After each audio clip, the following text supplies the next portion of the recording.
ti en esta primera parte para que puedas presentarnos y iniciar con el programa de hoy. Bueno, un gusto iniciar, como cada uno de los lunes que venimos trabajando. Este programa se llama Evangelio y Agenda Pública y va en tanto en contracorriente con mucho del mundo evangélico, que a veces cree que no se debe tener una posición o una participación política, y nosotros en este espacio reflexionamos y también ponemos en el espacio público estas reflexiones de no de cómo participar, sino de la actitud crítica que debemos de tener en la participación. Y desde ahí este programa es organizado por el Seminario Bíblico Tarpuy, la Iglesia Luterana Cristo Rey, Diaconía, la ONG Diaconía, y también la ONG la Asociación Sarah McDougall. Eh, Voy a iniciar con una pequeña reflexión desde el texto bíblico y quiero partir mi reflexión desde el texto bíblico de Deuteronomio, capítulo 1, versículo 13, y dice así: Dadme de entre vosotros hombres sabios y entendidos y expertos en vuestras tribus, para que yo los ponga por vuestros jefes. Bueno, en los tiempos de hoy no solo hablar de hombres entendidos, sino personas en todo el sentido del contexto entendidas que puedan ejercer posiciones de liderazgo político que nos saquen de esta situación crítica en la que se encuentra nuestro país. Y desde ahí algunas claves hermenéuticas en las que podríamos trabajar es la participación comunitaria, la iglesia como un espacio de participación activa y comunitaria, no de manera unilateral, sino desde esa autoridad que emerge desde la comunidad para Buenas elegir. noches, Pastor Samuel. Bienvenida, hermana Magna. Precisamente para elegir a las personas idóneas. También los criterios éticos, más en tiempos de corrupción en los que vivimos, necesitamos tener un derrotero ético que nos saque de este momento crítico. Responsabilidad colectiva, no asumir que de religión y de política no se habla en la mesa ni en el espacio público, sino que más bien hay que hablarlo porque es la manera de salir de esta situación. Y la dimensión política del discernimiento. La elección no debe ser emocional ni clientelar, sino reflexiva y prudente también. En un contexto electoral, este texto nos plantea todo un reto desde la fe. No es Moisés el que elige a los que van a gobernar a Israel, sino que Moisés en este relato pide que el pueblo mismo elija sus autoridades para que él los prepare y direccione. Estamos en un momento coyuntural desde ahí, y creo que esto debe llevarnos a la reflexión de esta noche también. Muchas gracias. Y ahora sí, empezamos.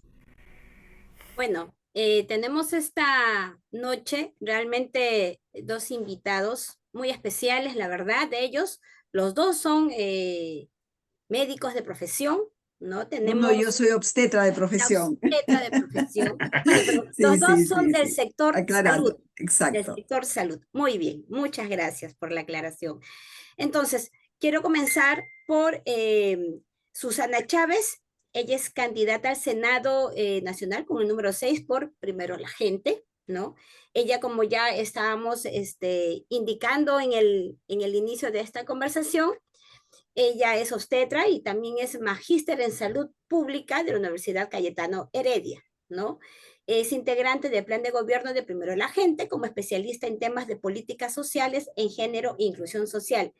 Y creo que lo más resaltante de toda su carrera, o por lo menos que yo he venido también de alguna manera mirando, viendo, es que ella es fundadora de la ONG Pronsex, ¿no? Y tiene una gran trayectoria que combina la gestión pública con la incidencia política y además con la academia, ¿no? Y el activismo. Y el activismo también. Por otra parte, también tenemos a nuestro invitado, el doctor Carlos Vela, que es candidato a diputado por Lima con el número 2 por Alianza para el Progreso, ¿no?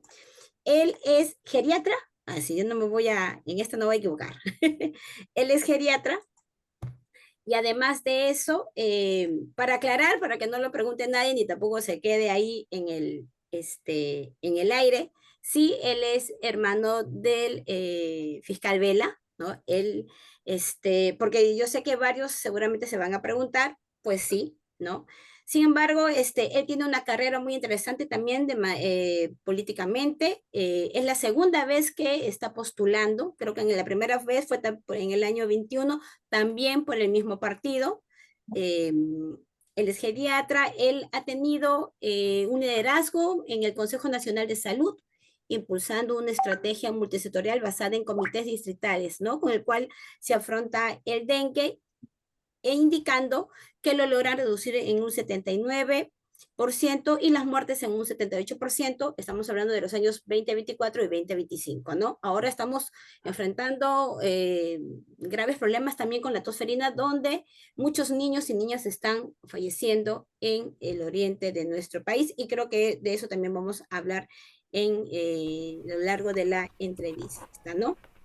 Algo que también por ese mismo lado me llamó la atención es que él en el año 25 fue designado como presidente del grupo de trabajo en salud de APEC en Seúl, liderando consensos regionales sobre envejecimiento, vacunación y control del dengue, ¿no? Bueno, tiene una amplia también carrera académica. Él es médico cirujano egresado de la Universidad Villarreal. Venimos de la misma casa universitaria, y ha hecho una especialización en geriatría y gerontología en San Marcos, una maestría también en enfermedades infecciosas y tropicales en la Cayetana Heredia, ¿no? Y estudios combinados del doctorado de salud pública en la Universidad Nacional Federico Villarreal. Entonces, tenemos aquí a dos representantes de dos partidos con bastante experiencia, diría yo, según lo que hemos acabado de poder describir, ¿no? Entonces, bueno, Samuel, dejo contigo a nuestros invitados para que ellos también se puedan presentar. Sí, bueno, más que yo hablar o preguntar ahora, tenemos el tiempo para que ustedes tomen la palabra. Quien desea, no tenemos el turno, no hemos sorteado el turno, así que quien desea iniciar, está bien. Ok, nada, yo puedo iniciar. ¿Sí? En primer lugar, muchísimas gracias por esta oportunidad, por abrir además su casa a este espacio de discusión. Efectivamente, una de las cosas que creo que nos toca en este proceso electoral es abrir todos los espacios de conversación y discusión que se puedan, porque lo que venimos atravesando como situación política es hartamente dramática. Y es la oportunidad, además, de comenzar a pensar, a pesar que ya tenemos encima el proceso electoral. Yo soy Susana Chávez, como ya se ha señalado. Yo soy una activista, soy feminista, trabajo en el campo de los derechos sexuales y reproductivos y soy parte de Primero la Gente, que es un partido que está liderado por Marisol Perestello, quien fue exministra de Justicia y además ha desempeñado también un campo dentro del propio Congreso y ha sido notaria ella, es la que actualmente nos representa y esperamos llegar, digamos, a este proceso electoral con éxito.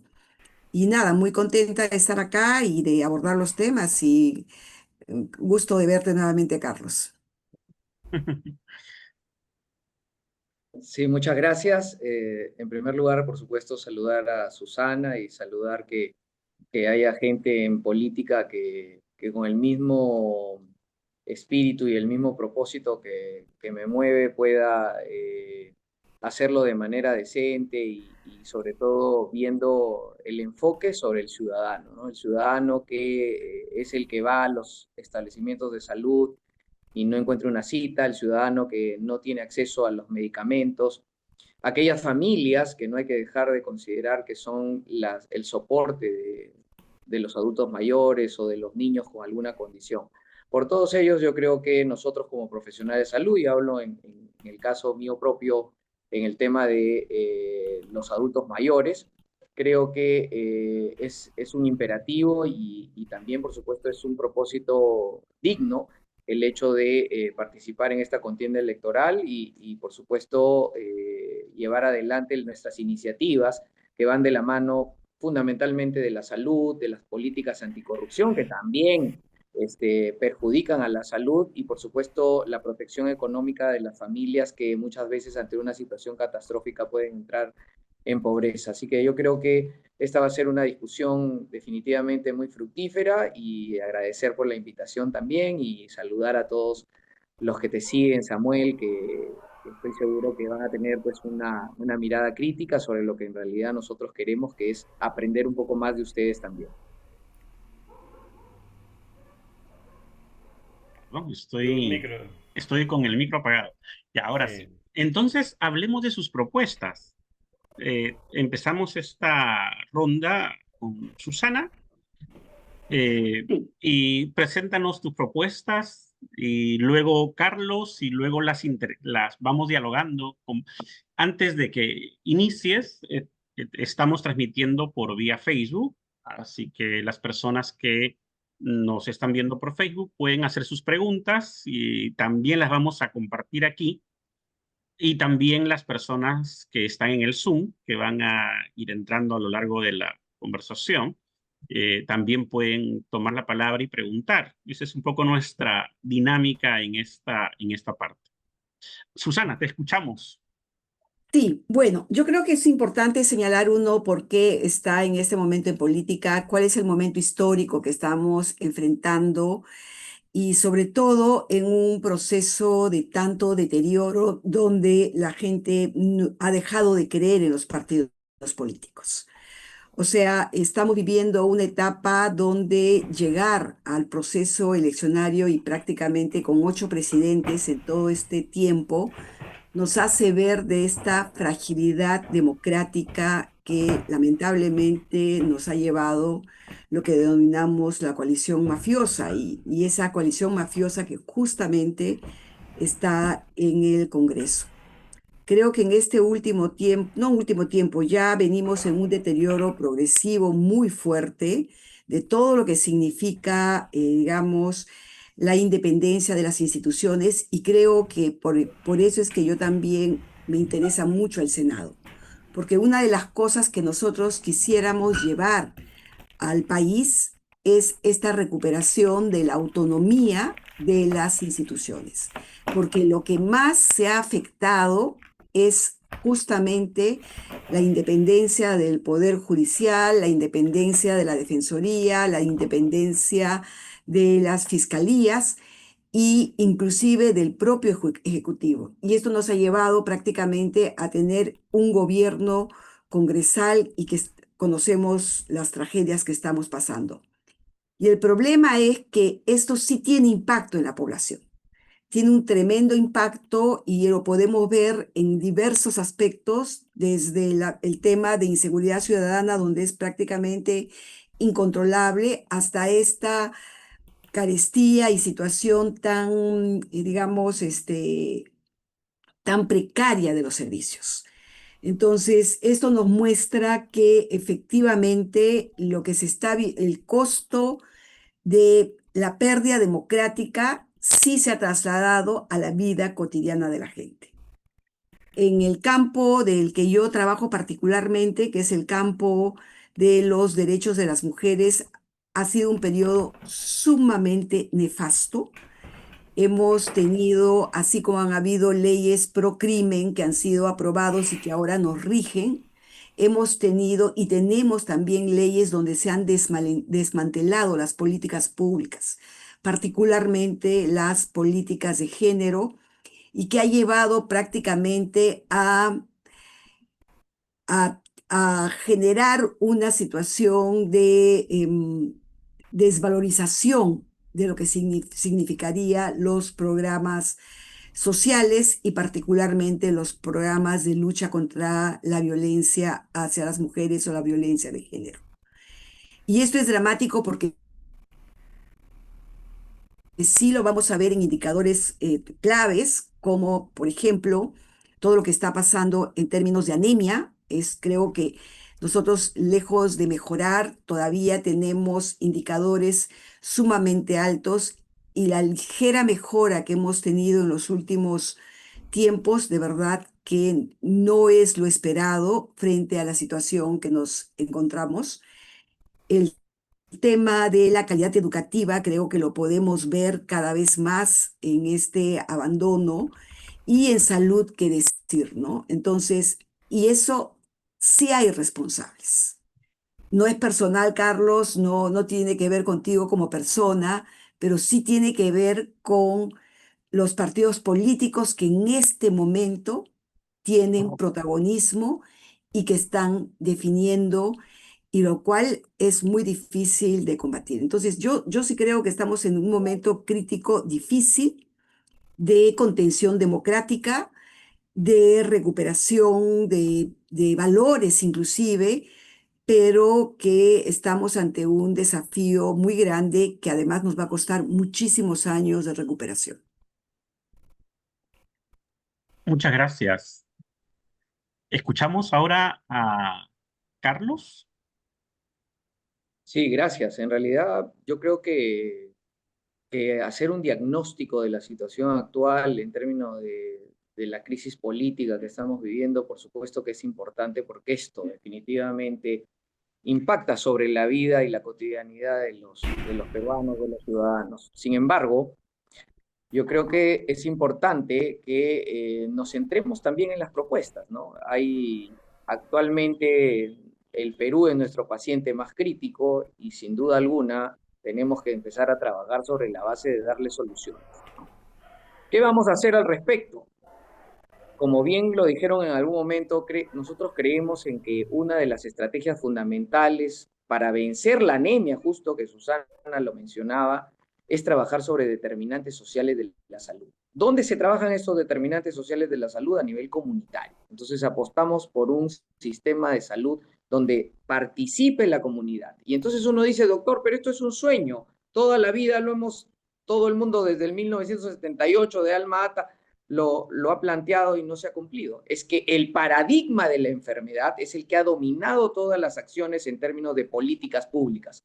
Así que creemos que desde la mirada de una salud integral que incorpore a la ciudadanía, que haga participar a las autoridades locales como líderes de sus comités distritales de salud, donde no solamente se aborde anemia, ojo, se aborde toserina, se aborde seguridad ciudadana, se aborde pobreza, todos estos determinantes sociales que hacen que el ciudadano justo enferme son los que tenemos que trabajar. ¿Y dónde lo vamos a trabajar?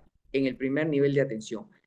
La gente confunde la atención primaria y el primer nivel de atención. Uno piensa que solamente los especialistas tienen que estar en los hospitales de alta complejidad, cuando no es así. Necesitamos que los pediatras, los geriatras, los médicos de familia, incluso los otorrinos que tienen una especialidad más específica, digamos, puedan también empezar a trabajar a nivel del primer nivel de atención.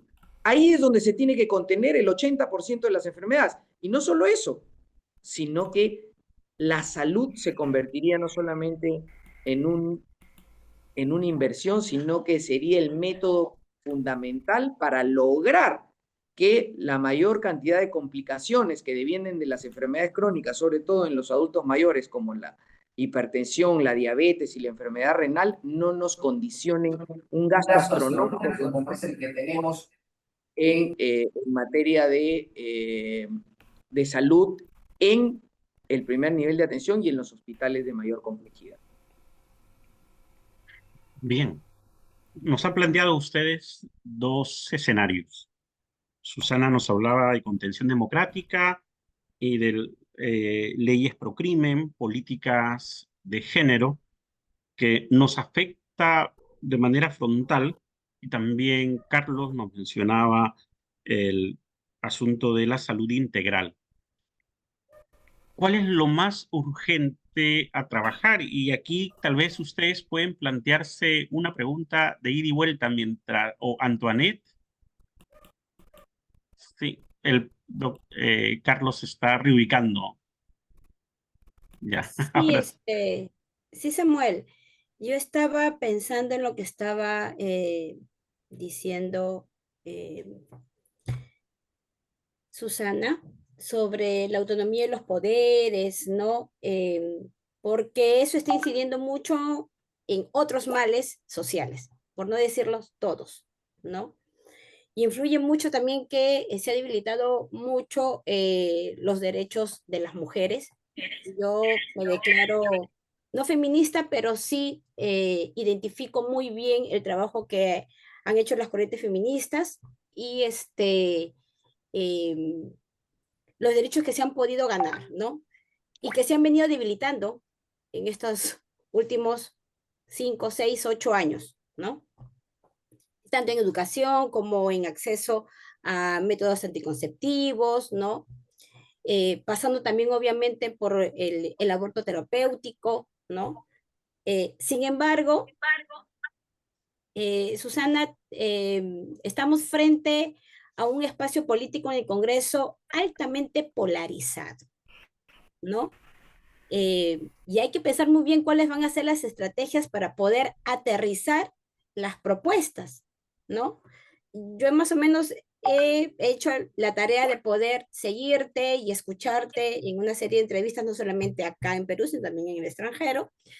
Y las propuestas que tú tienes y el trabajo que tú tienes a mí me parece muy interesante, pero tenemos un espacio en el Congreso no solamente polarizado, sino también conservador.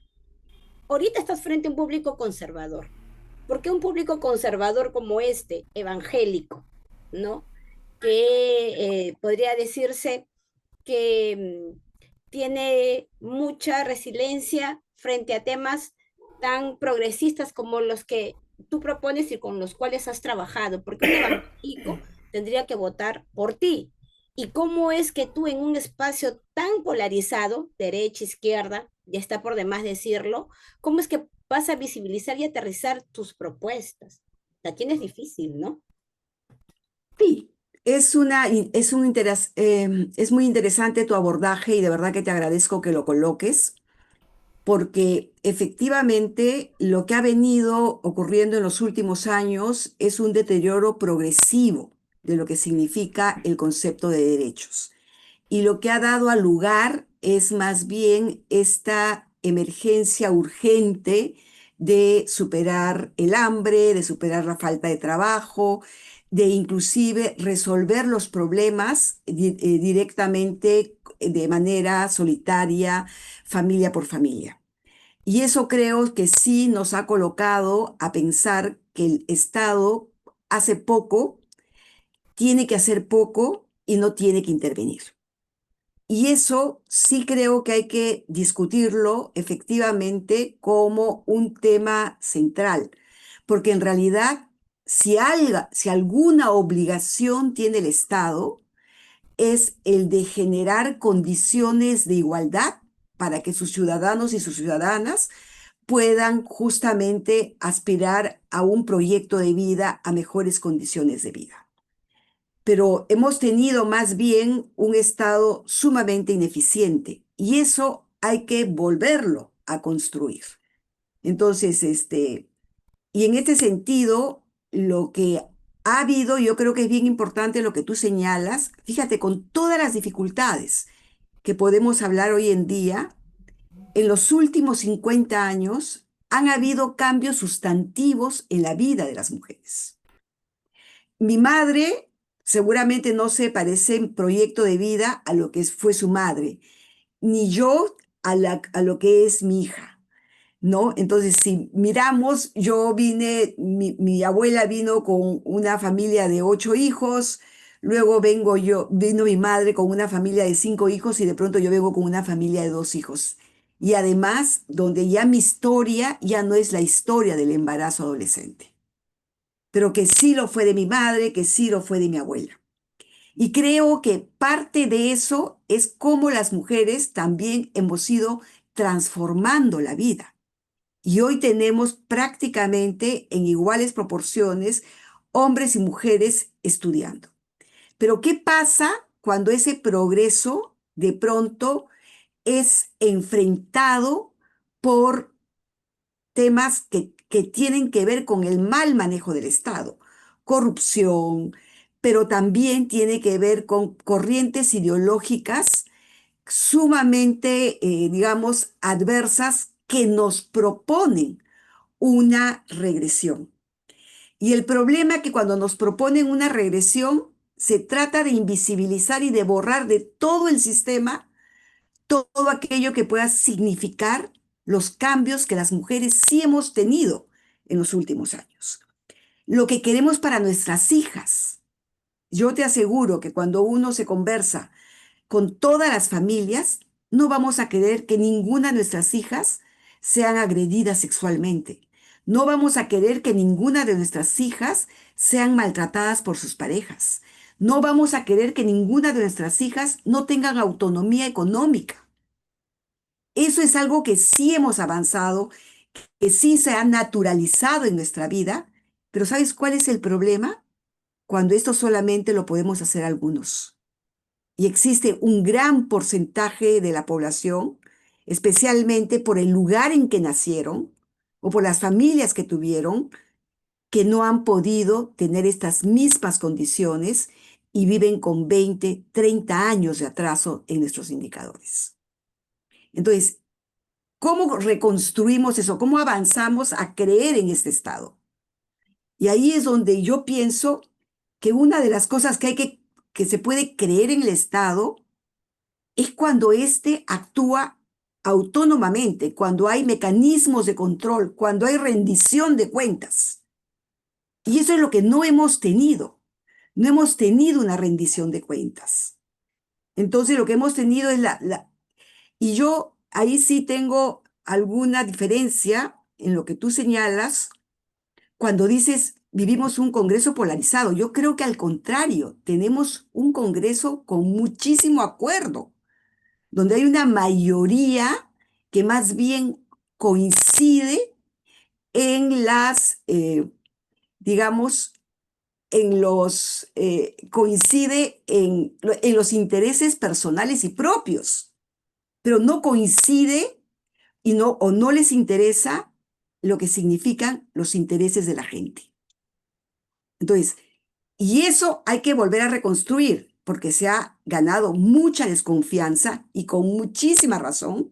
Nadie ya nos cree a los políticos y se ha ganado además esta indiferencia con la que hoy nos castigan y dicen, ninguno queremos o sea, el 50% de la población no sabe ni siquiera por quién votar. Y ha ganado que hoy día seamos más de 40 partidos los que estemos disputando digamos, las posibilidades de llegar, y bueno, y ojalá menos fraccionado, pero ojalá que quienes lleguemos por lo menos sí estemos dispuestos a hacer esta contención democrática que sí necesitamos devolver la confianza a la gente. Y bueno, gracias, Susana. Muchas gracias, Susana. Muchas gracias. Carlos parece que tiene problemas con la conexión. Sí, con el video aparentemente, pero estamos acá solucionando, pero el audio Ya, me copias, ¿no? Lo ya, sí. recuperamos, lo hemos recuperado. Bien. A ver, Entonces, en ese mismo sentido, uno podría decir, bueno, Alianza para el Progreso ya está en el Congreso, ya tiene en cierto sentido su cuota de poder, Ya tiene. pero en este Congreso que ingresa en las próximas elecciones, es muy probable que no tenga una misma representación. ¿Cómo hacer desde ahí para implementar tus propuestas, Carlos? mira, yo soy definitivamente un demócrata y además confío muchísimo en las instituciones. Es verdad que el fortalecimiento de las instituciones viene de la mano también de las personas, ¿no? Entonces, este es un momento histórico importantísimo para el Perú, un momento en el cual debemos apostar por no solamente hombres y mujeres que no estén manchados por la corrupción, sino que además sepan, o sea, que sean técnicos, que sean académicos y que pongan al servicio del país toda la experiencia que han vivido. Como ustedes saben, yo soy un salubrista, geriatra y conozco muy de cerca, he trabajado en un hospital público y conozco muy de cerca las dificultades que atraviesa cada ciudadano. Estoy convencido de que los partidos tendrán que pasar por un proceso de autocrítica respecto de los errores que se puedan haber cometido, pero además de renovación. Y esa renovación es oportuna porque en estos momentos de crisis, sin duda alguna, es importantísimo que hagamos una reflexión sobre el tema y podamos renovar la política sobre la base de nuevas personas, ¿no? Nuevas personas que traigan, no solamente refresquen este parlamento que está tan desacreditado, sino que además nos permita también generar o llevar adelante nuestras propuestas, ¿no? Yo hacía mucho hincapié sobre la importancia que existe no solamente de tener una cobertura, ¿no? Porque con el CISE, Salud y las Fuerzas Armadas, en teoría, estamos con una cobertura arriba del 95%. Sin embargo, lo que adolece la prestación es en términos de calidad del medicamento oportuno y, por supuesto, lo que no se ha abordado, que es una de las causas fundamentales de por qué no derrotamos la anemia, por qué todos los años tenemos que estar frente a los brotes de neumonía o de influenza en la zona sur, si ya sabemos que esto va a ocurrir. Y eso se debe a que no tenemos una cultura de prevención, una cultura que fortalezca el primer nivel de atención, donde involucre a la comunidad, a los alcaldes, ¿no? En materia de salud, ya que tienen, según su ley, tienen el compromiso y el deber de participar con la ciudadanía. Y estos ciudadanos que participan no solamente deciden, sino que se suman a la actividad de este líder distrital y sobre todo pueden también ejercer mecanismos de control político y fiscalización que abundaría en el tema de control de la corrupción. Entonces, como vemos, tenemos formas y fórmulas de dar solución a estos inconvenientes. Y más allá de las etiquetas, yo creo que tenemos que empezar a practicar una política que se base en propuestas. Propuestas que hagan que ese desafío y ese reto del político de aterrizar, no solamente en leyes, sino también en fiscalizar y representar, para que cada ciudadano no tenga esas quejas, sino que se sienta satisfecho de un Estado que lo cobija, de un Estado que lo protege y sobre todo, y muy importante, que genere un financiamiento prioritario para la salud. En esta región, el Perú está a la cola del financiamiento. Tenemos entre 6 y 7% de financiamiento y otros países, Colombia, Chile, Argentina mismo, que está saliendo de una crisis, están por encima del 10%. Yo creo que tenemos que empezar a entender la salud como una inversión y eso tiene que partir de una decisión política que privilegie el derecho de las personas sin desmedro de la participación comunitaria que debe ser un deber. Bien. Antoinette. Sí, Bueno, escuchándolos con a los Martín dos, después, ¿sí? sí, interesante. Sin embargo, estamos hablando de salud y vemos que hay un presupuesto también bastante limitado, ¿no? Tenemos falta de especialistas y de médicos. La propuesta que acaba de hacer el doctor Carlos Vela es poder bajar los especialistas a los niveles de primera atención. Eso quiere decir super multiplicar a los especialistas en cada uno de los centros de atención primaria, ¿no es cierto? Para eso se necesitan no solamente los especialistas, sino también el presupuesto. Y lo que hemos visto, que espero que no se repita, esperemos que no se repite, que más bien se corrija en el siguiente Congreso, es el derroche de dinero en el Congreso. Clínica particular, los bonos, los viajes, los asesores, esas reuniones, ya sabemos de alguna congresista que pagaba cuando las reuniones son por Zoom y pedía que le pagaran a la asesora por estar sentada frente a una pantalla como si fuera a viajar, viáticos, y no sé qué viático hay que pagar por una reunión por Zoom. Todas estas cosas que yo creo que nos llaman la atención, ¿no es cierto? Que escandalizan a la población, donde tienen buffet todos los jueves o los tenían, ¿no? Donde las galletitas cuestan 2.000 soles para sus reuniones de coordinación. Todo eso es escandaloso frente a tanta necesidad que tenemos y que ustedes mismos han declarado en este momento que son, pues, son más que obvias. Y Susana decía que el Congreso está de espaldas a la población, ¿no? Y me corregía diciendo, no, ellos no están polarizados, ellos están muy de acuerdo, ¿no? Con lo que quieren. Realmente sí, ¿no? Y están de espaldas completamente a las necesidades de la población. Llegando ustedes al Congreso, este, ¿partirían con alguna iniciativa para que se corrija esto o simplemente se subirían a la ola y bueno, pues sigo recibiendo mi bono, sigo disfrutando de mi atención médica gratuita, particular, especial, con todo lo que significa los contratos de los congresistas, porque tienen un régimen súper, hiper, archi especial, que ninguno, ni en el sector privado, ni en el sector público, lo tiene en este momento, ¿no? O sea, más cubiertos y más protegidos no pueden estar, ¿no? Y se chocan con la muerte cuando van de viaje, se van a una posta, y bueno, lamentablemente un congresista murió, o más de uno, creo que no, cuando se tapa con la realidad, que es la realidad de todos y todas los y las peruanas que vivimos en el llano. ¿Ustedes corregirían eso? Pregunto, ¿no? Para mí sería importante.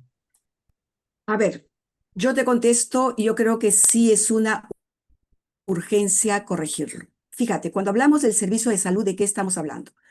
Del sector salud. Estamos hablando de alrededor de 10.000 establecimientos a nivel nacional. Estamos hablando que por lo menos un 60 o un 70% de establecimientos no tienen capacidad resolutiva, capacidad de resolver los problemas de las personas. Estamos hablando de un sistema colapsado donde además la gente tiene que acudir a los hospitales de alta complejidad para las cuestiones más fáciles y elementales que pudieron haberse resuelto en el primer nivel de atención.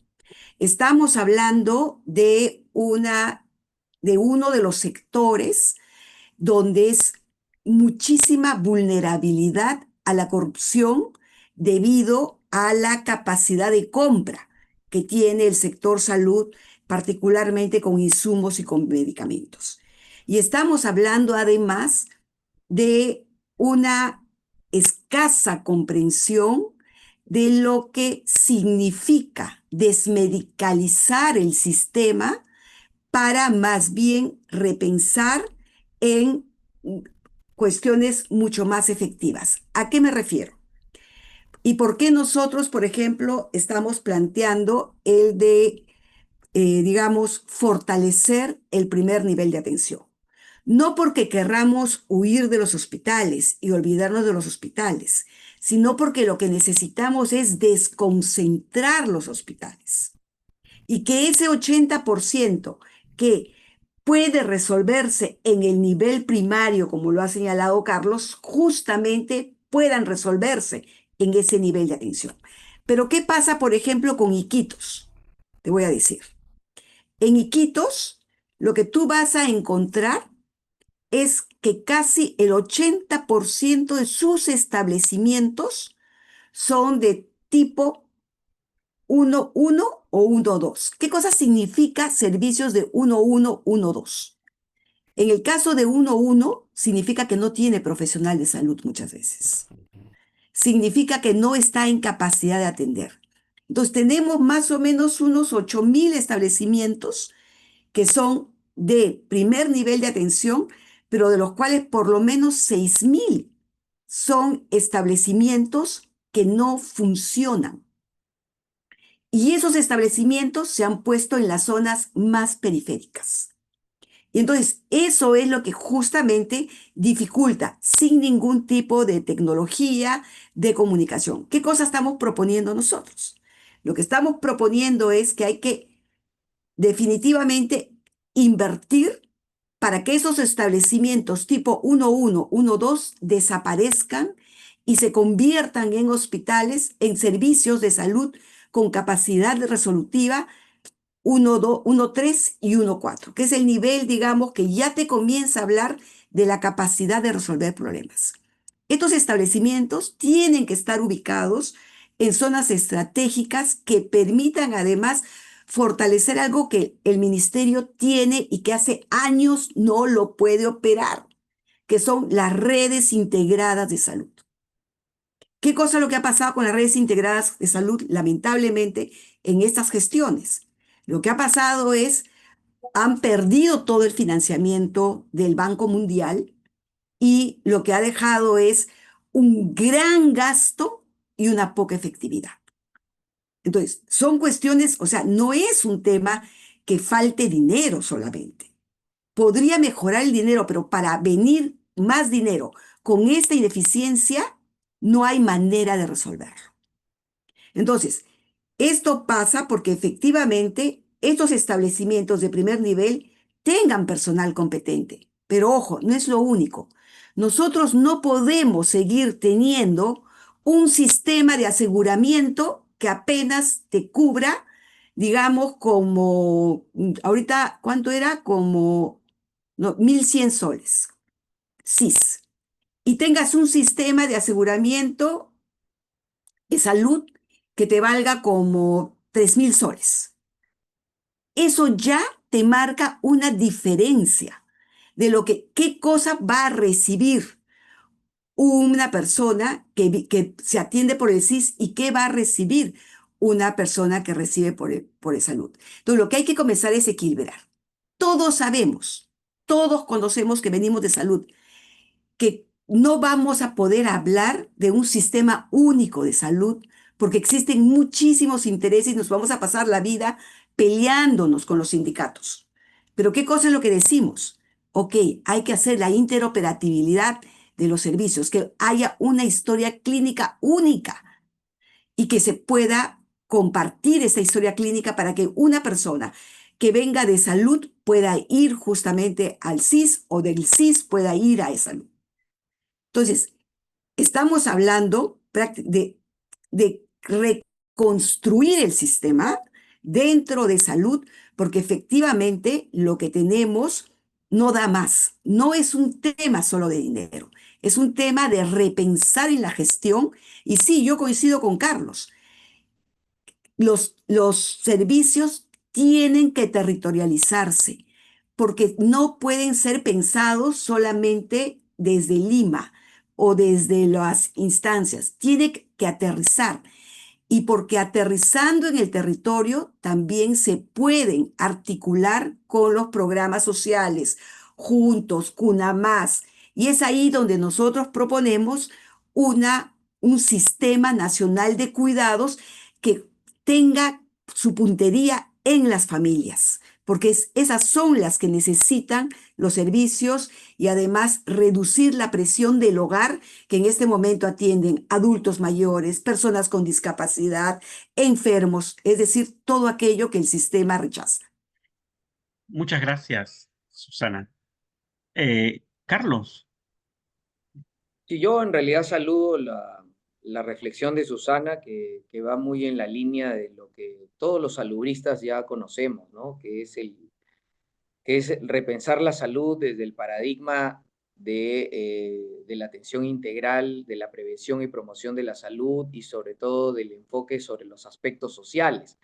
Hablar de salud, la principal pastilla para la salud es el agua y el saneamiento, ¿no? En realidad no vamos a combatir la anemia si es que no empezamos a liderar un proceso de cambio en el cual la salud en todas las políticas empiece a redundar en beneficio de estos determinantes sociales, que es la forma como el ciudadano se enfrenta a su circunstancia cotidiana, ¿no? O sea, si yo no tengo agua, ¿cómo le digo a ese niño que se lave las manos? Si yo no le proveo de agua a una persona, ¿cómo le digo que no se reinfecte con parásitos? Si no tiene agua, ¿cómo hago para que las larvas de dengue no se ovipositen en esta agua? Entonces, como vemos, el tema de la salud nosotros lo miramos desde una perspectiva de liderazgo, de incorporar la salud en todas las políticas. Y esto se logra a través de un mecanismo que es el mecanismo del trabajo multisectorial, ¿no? O sea, siempre hemos hablado del sector salud y nos ha costado mucho, incluso a los salubristas, salir de la caja para repensar la salud en materia de lo que son las causas de por qué la gente se enferma. Empecemos a trabajar no solamente sobre el primer nivel de atención en materia de atención, sino también empecemos a trabajar en materia de prevención y promoción de la salud y en materia, por supuesto, de participación. Y esta participación tiene que ver con la opinión de cada ciudadano respecto de cuál es su principal problema. Y lo decía Susana, lo que se llama la gestión territorial. Y en el territorio, por más alejado que sea, cuando no tengamos la posibilidad de contar con un profesional, un especialista para determinada situación, para eso está la telemedicina. ¿Cómo hacemos para que la telemedicina no sea ajena a los lugares más recónditos del país e incluso la misma Lima metropolitana? A través de fortalecer el sistema digital, una historia clínica electrónica que le pertenezca al paciente o al ciudadano. No sea la historia del MINSA, la historia de salud, sino sea la historia de cada ciudadano, que le permita poder atenderse, ¿no?, en determinados lugares y que además pueda acceder a un servicio especializado, ¿no? Un servicio especializado que sea a través de la telemedicina, la teleconsulta. Yo creo que estos mecanismos de fortalecimiento tienen que pasar por una decisión política, porque si no dotamos a nuestros centros de salud de toda la implementación desde el punto de vista tecnológico y por supuesto, y de la conectividad, que es importantísimo, no solamente para educación, sino también para la salud, no vamos a lograr acceder en los próximos 10 años al número de especialistas que necesitaríamos para todos los centros de salud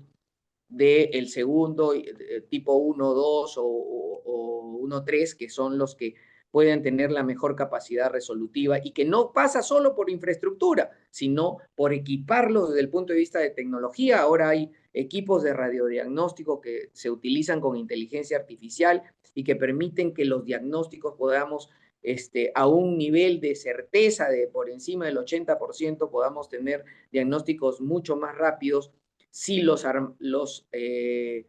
apalancamos del diagnóstico más preciso y más rápido. Sin duda alguna podremos favorecer para que muchas enfermedades, no solamente en la materia de tratamiento, sino de contagio, de dispersión, se puedan trabajar de una manera más eficiente. Entonces yo creo que efectivamente tenemos un desafío de manejarlo con eficiencia y esa eficiencia es la tecnología. Y la tecnología también va a evitar, por supuesto, que cada sol que se invierta en salud tenga una trazabilidad, que sepamos en qué se gasta, cuándo, y que podamos determinar desde el momento en el que ese sol se gasta en un medicamento, se pueda lograr tras la trazabilidad de que llegue, pasando por supuesto por prácticas adecuadas de almacenamiento y de distribución, hasta el paciente, que es el usuario final del servicio de salud y que sin un medicamento no va a encontrar la solución final a sus dolencias o a sus problemas. Y sin un medicamento también puede llegar a complicarse más, porque si nosotros empezamos a trabajar sobre hipertensión, sobre diabetes, sobre enfermedad renal en el primer nivel de atención, vamos a evitar las complicaciones fundamentales, que son pacientes con amputaciones, pacientes en hemodiálisis, pacientes que deterioran su calidad de vida con este tipo de complicaciones y que se pueden perfectamente trabajar a este nivel. Así que yo creo que hay una mirada distinta. Yo creo que hay que no solamente renovar la política, hay que renovar los cuadros también desde el punto de vista de funcionarios con meritocracia, con gente idónea, que tenga experiencia y que la ponga al servicio del país. Y con respecto al tema del Congreso, que mencionaba Susana, yo creo que, permíteme decir solamente 2 palabras, que yo me sumo a esa misma reflexión y sin ningún afán populista. Creo que es el mérito de un congresista va a ser justamente el de ahorrar en tantas comisiones y probablemente asesorías externas que lo único que hacen es, como ustedes acaban de ver, nosotros coincidimos en muchos aspectos, sabemos qué es lo que hay que hacer, entonces volcarnos sobre más asesorías creo que en realidad es irrogarle un gasto innecesario al país cuando con ese dinero se pueden construir nuevos centros de salud, se pueden pagar bonos a los profesionales de la salud que se comprometan a trabajar en los lugares más alejados del país. Bien, muchas gracias. Y entramos a una última ronda antes de ver las preguntas del Zoom y los comentarios del Facebook. Juan Martín, tenías la pregunta y nos plantea la pregunta Juan Martín y luego tenemos un tiempo de 1 minuto y medio a 2 minutos cada uno para contestar. ¿Sí? Gracias, Samuel. Sí, doctor Vela, doctora Chávez, buenas noches. Un gusto. Para el doctor Vela, doctor Vela, usted ha ocupado cargos de confianza en el Ministerio de Salud, ¿no?, en los años recientes. Por lo tanto, como ya nos ha manifestado, usted no es ajeno a los resultados del sistema de salud. Sin embargo, al haber sido usted parte de la estructura de toma de decisiones, se le cuestiona, ¿no?, porque, bueno, no se lograron los cambios estructurales mientras usted fue autoridad. Usted fue director ejecutivo del Consejo Nacional de la Salud, ¿no? Entonces, si el sistema no mejoró bajo la supervisión técnica de su persona en estos cargos, ¿por qué deberíamos creer que lo haría usted desde el Congreso, doctor Vela? Esa Sí, sería yo mi te pregunta.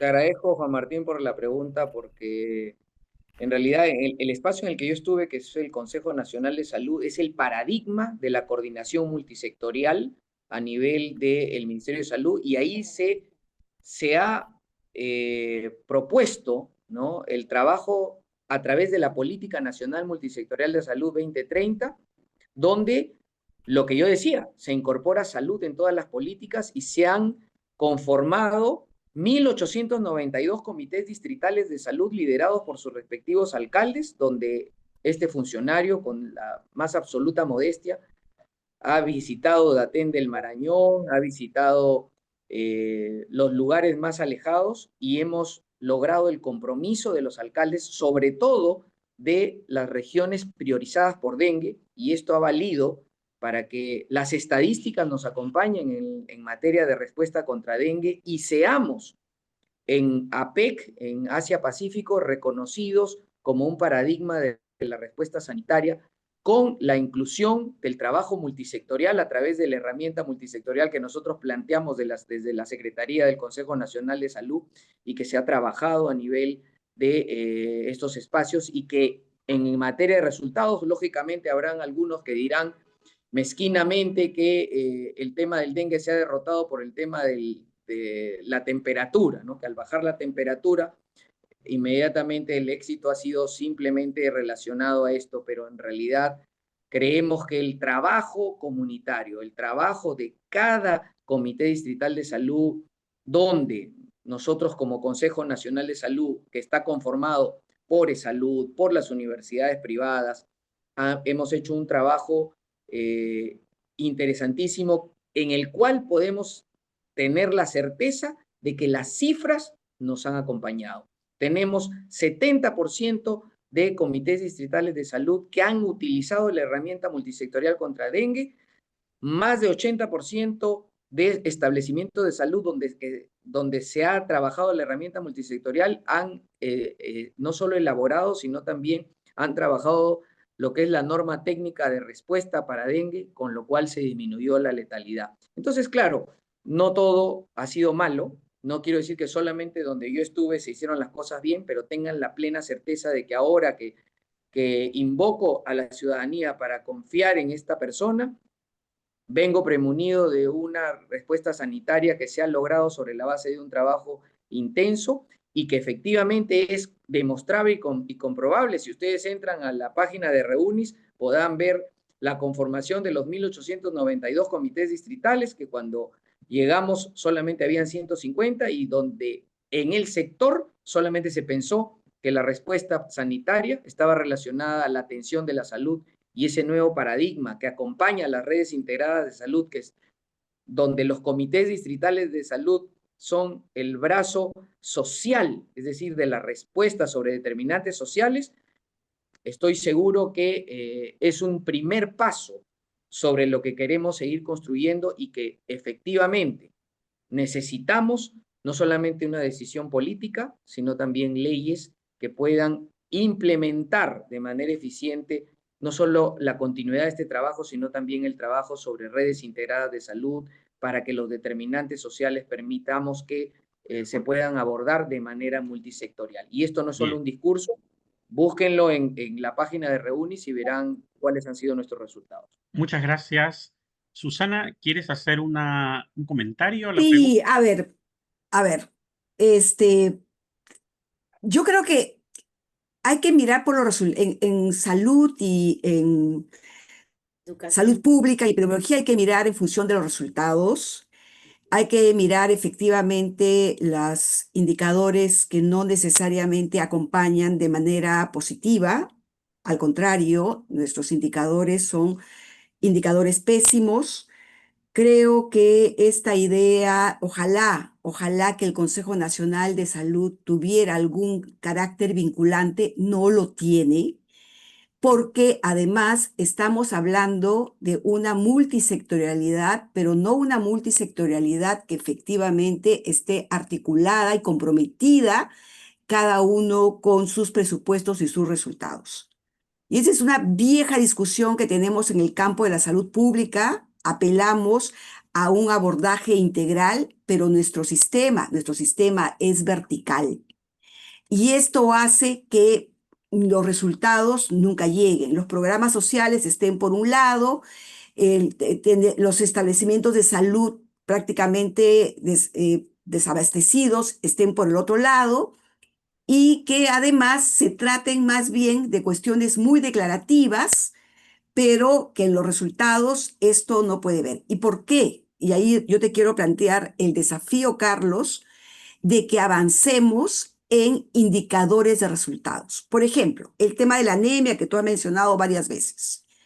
Hace años venimos usando el indicador de cuánto fierro le damos a los niños, ¿no? Pero nosotros no tenemos indicadores de niños recuperados por anemia. Entonces, ¿cómo avanzamos efectivamente a indicadores que nos muevan el piso y que transformen a la gente? Y una de las cosas que, por ejemplo, nosotros sí estamos planteando es hacia indicadores de resultados. Yo no voy a decir cuánto fierro le di a la gestante, sino cuánto reduje su anemia, cuánto reduje la anemia del niño o de la niña. Esos son los resultados que me interesan. Y para eso es lo que genera finalmente trabajar en una perspectiva multisectorial. Y hasta ahora no lo hemos logrado. Entonces hemos logrado básicamente en una visión tradicional de tener espacios y reuniones para, digamos, sacar acuerdos y la verdad que tampoco dan mucho. Yo te aconsejaría que revises el tema de consultorías, porque muchas de las decisiones que en realidad, y en el Congreso más aún, más que por consultorías, se toman decisiones en realidad más basadas en tentativas y en ideas que muchas veces no tienen ninguna evidencia, pero ninguna evidencia. Y eso ha pasado, por ejemplo, con todo lo que significa las políticas de género. Se ha retirado educación sexual integral, se ha eliminado el enfoque de género como si fuese una amenaza, sin tomar en cuenta todo este análisis de avance que se ha habido en el campo de las mujeres. Se ha pretendido retirar el término de feminicidio. O sea, ¿tú sabes lo que significaría volver a estadísticas que no visibilicen el asesinato de mujeres por razones de ser mujeres nada más? Es una pérdida de todo el acervo que se ha podido construir de alguna manera. Entonces, yo sí creo, por ejemplo, ¿Qué se ha perdido en el ministerio fuertemente, en el Ministerio de Salud, ya que hablas del Ministerio de Salud? Hubieron esfuerzos iniciales de trabajo intercultural para el tema del parto. ¿Quién los conoce ahora? Experiencias perdidas, valiosísimas, ¿no? Entonces, creo que sí tenemos que mirar, digamos, entender la urgencia en salud para justamente poder responder. Porque si estamos contentos con lo que tenemos ahora, creo que va a ser más de lo mismo. Y hay una gran responsabilidad que nos toca. Gracias, Susana. Hagamos la dinámica ya de cierre. Carlos, Sí, quiero una... minuto y medio para Ya, responder y para rápido, plantearle puntualizando. una pregunta en esa dinámica también a Susana y cerramos allí y ya con palabras finales. Sí, muy rápidamente nada más.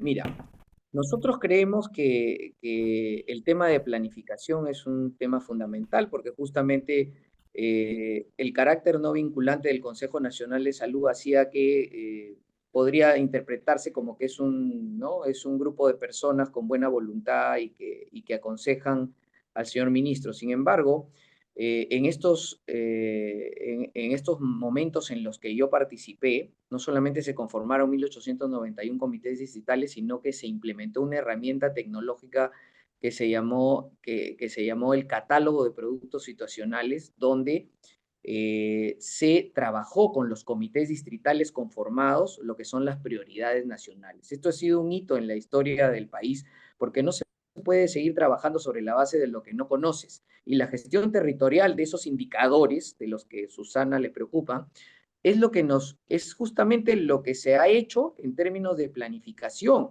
Entonces, nosotros, ¿qué hemos logrado? Que estas prioridades se traduzcan en actividades en los comités distritales y estas actividades también se puedan plasmar en un documento que es un documento de planificación, que está actualmente en CEPLAN revisándose porque es verdad que en materia de la salud se ha trabajado mucho sobre el tema de lo histórico y la ejecución presupuestal no ha sido la mejor. Entonces hay que optimizar a través de mecanismos técnicos, ¿no? El trabajo que se hace a nivel de los comités distritales de salud con estas herramientas que hemos supervisado y que nos han permitido decir que hasta el momento en el que yo salí, el 75% de los comités distritales no solamente habían hecho sus prioridades distritales, sino que también habían incorporado en los planes de desarrollo local concertado estas actividades. Entonces, el esfuerzo que se ha hecho para aterrizar en una planificación que nos permita tener un financiamiento es lo que vamos a ver en los próximos años.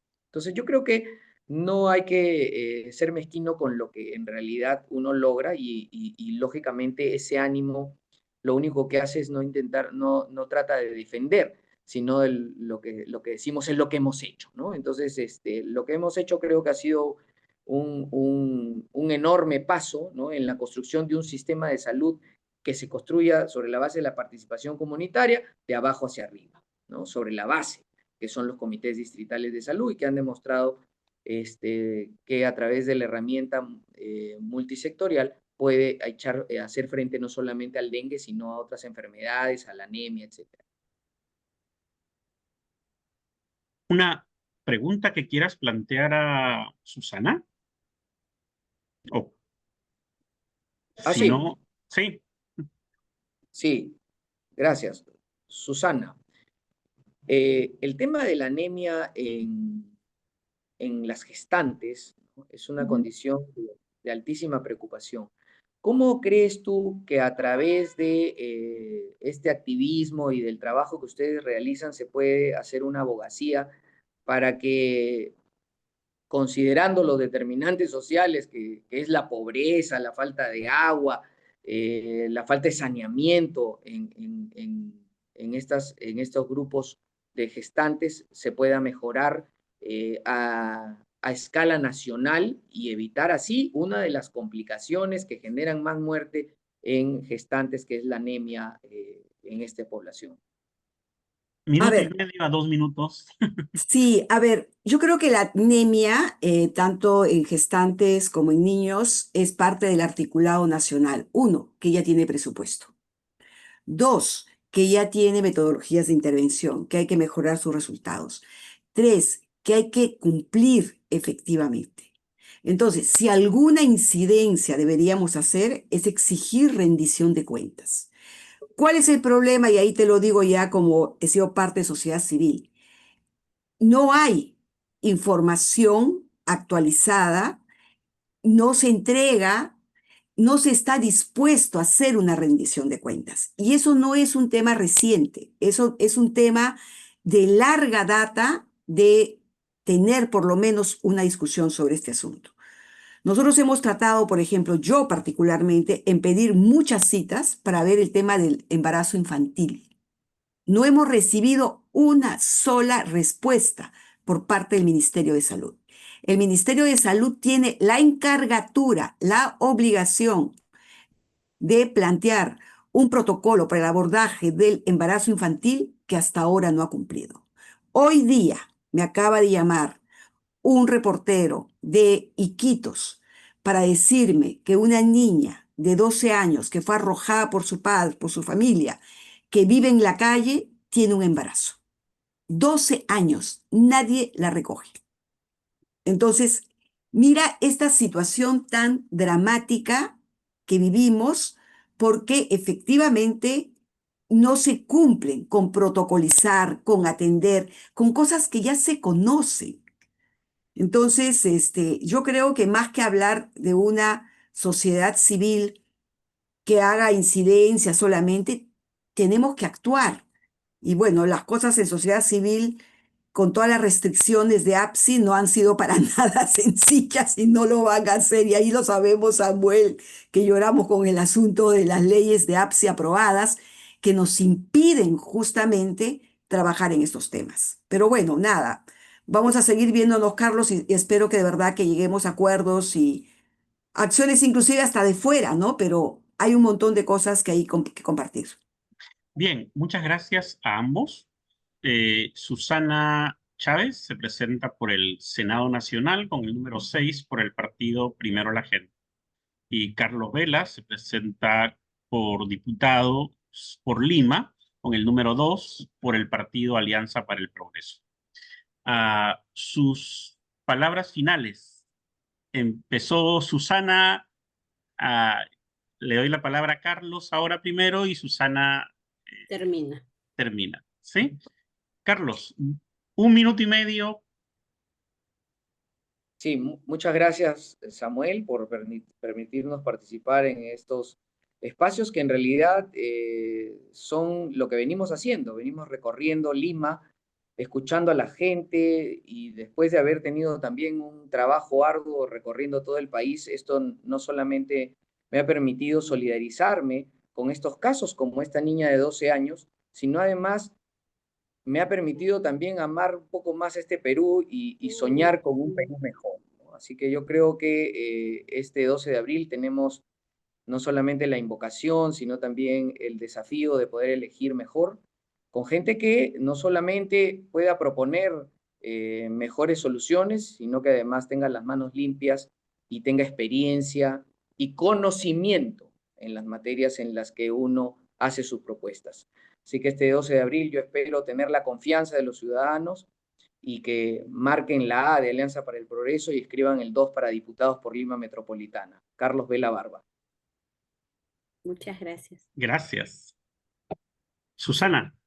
Sí, no, muchísimas gracias por esta oportunidad, porque llegar a la comunidad evangélica muchas veces no es muy sencillo y creo que justamente estos esfuerzos por abrir las conversaciones y el debate también es una forma de comenzar a entender mejor lo que está pasando por el Perú.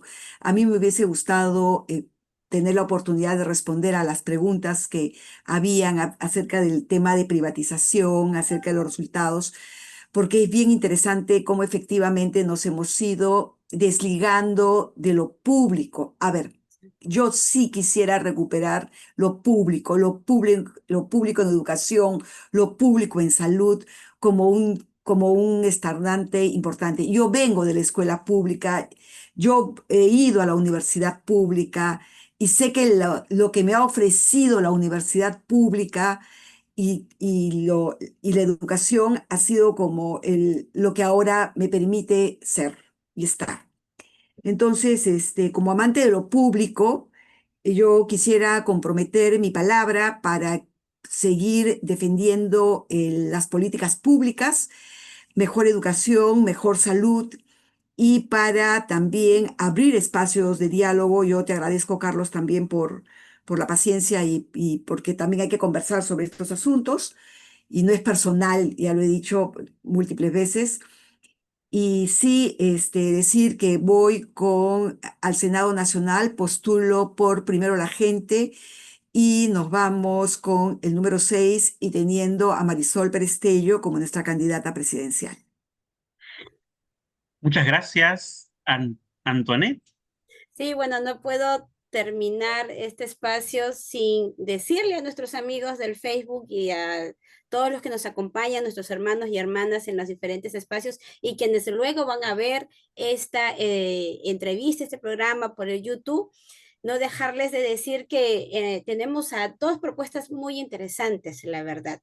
Tanto el doctor Carlos Vela como Susana Chávez son personas comprometidas y que hemos visto, porque los hemos investigado, hemos hecho nuestra tarea, hemos visto que ellos no vienen a hablarnos de aquello que no saben o que no han hecho. No han estado hablando acerca de lo que ellos saben y lo que han venido haciendo en los últimos años también en sus especialidades. Entonces tenemos dos buenos cuadros por los cuales podemos estar pensando y decidiendo también, ¿no? Yo los felicito a ustedes, les agradezco. Esta es otra cara del mundo evangélico, del mundo protestante, cristiano, como ustedes se habrán dado cuenta, ¿no? Y les agradezco que hayan tenido la voluntad de presentarse en este espacio que es muy pequeño, pero que les aseguro que es un espacio donde otros y otras personas van a poder verlos y visibilizarlos. Es importante porque en estos espacios realmente son en los que a veces menos sabemos con quiénes estamos enfrentándonos, quiénes son nuestras propuestas, o por quiénes podemos votar. El hecho de que ustedes estén acá de verdad nos abre los ojos a muchos y a muchas. Les agradecemos su participación y espero que también se vayan contentos por haber estado en este espacio. Gracias. Gracias, Samuel. Muchas gracias. Muchas Gracias. Y este gracias. espacio es organizado con el cherry de cierre, ¿no? ¿Quién organiza el espacio? El Seminario Bíblico Tarpui, la Iglesia Luterana Cristo Rey, la ONG Diaconía y también la ONG Asociación Sarah McDougall. Todos los lunes estamos a las 7:30. Este programa es transmitido por Facebook en vivo y por YouTube luego a partir de las 10 de la noche. Muchas gracias nuevamente y bendiciones. Bendiciones. Gracias, Susana. Hasta el Gracias. próximo lunes. Bendiciones a Adiós. todos. Éxitos. Éxitos. Gracias.